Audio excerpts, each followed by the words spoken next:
if you watch the end of Training Day, we've talked about this before, but I want to talk about it again. The end of Training Day, yes. Right? It's all going down, yes. And it's going downhill. Oh, yeah. For Denzel. Going downhill for him. Uh-huh. And I look to his, if I'm not mistaken, right, and there's Terry Crews. That's right. Staring him down. Staring him down. Now, He's like, King Kong ain't got bleep on me. And listen, I'll never forget that night. You have to understand, I showed up just to watch.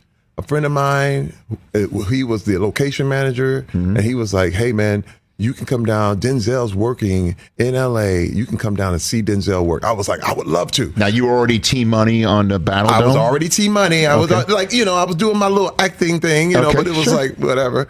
And the director, Antoine Fuqua, came over and said, hey, man, you want to be in this movie? And I was like, what? Yeah.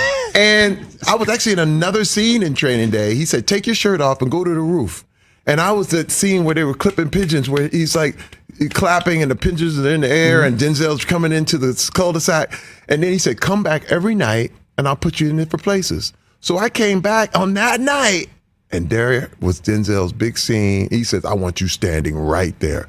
Let me tell you, my mother freaked out. She was like, oh my God, you're in this movie. And when it was on the Oscars, when Denzel won the Academy Award, they showed that scene. And my mother was like, you're on the Oscars? I was like, no, I'm not. But I'm in the clip on the Oscars. You know what I mean? But let me tell you, Rich, if that was all I ever did in my career, I would have been super happy. What was it like, though, to watch him deliver those lines in that scene, in that moment? Unreal. First of all, again, the same feeling I had walking into the locker room and seeing all those NFL greats and knowing I was playing with them. Like, we are about to go on the field together. That was the same feeling I had being on that scene, in that scene with Denzel. And I'm going, I'm in this movie. Like, you got to understand, I am a little kid from Flint, Michigan. I'm living in what I call way above whatever I could ask or think. Every day. And that's why I'm the most grateful man in Hollywood.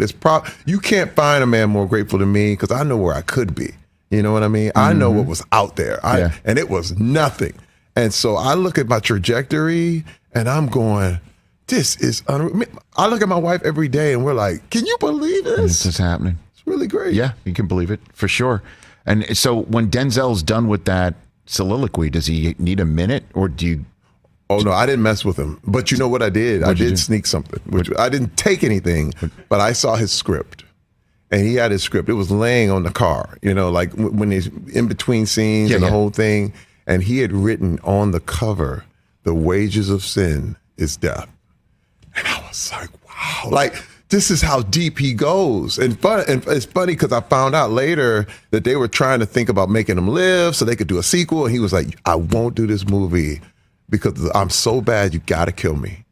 Because he said, it was written on his script, the wages of sin is death. And I was like, this dude is the man. Like I'm watching, and you got to understand, after all those years of picking up little traits from the different people and all that, and I take it with me, man. I'm like, man, I will never forget this, and it's going to make me a better performer.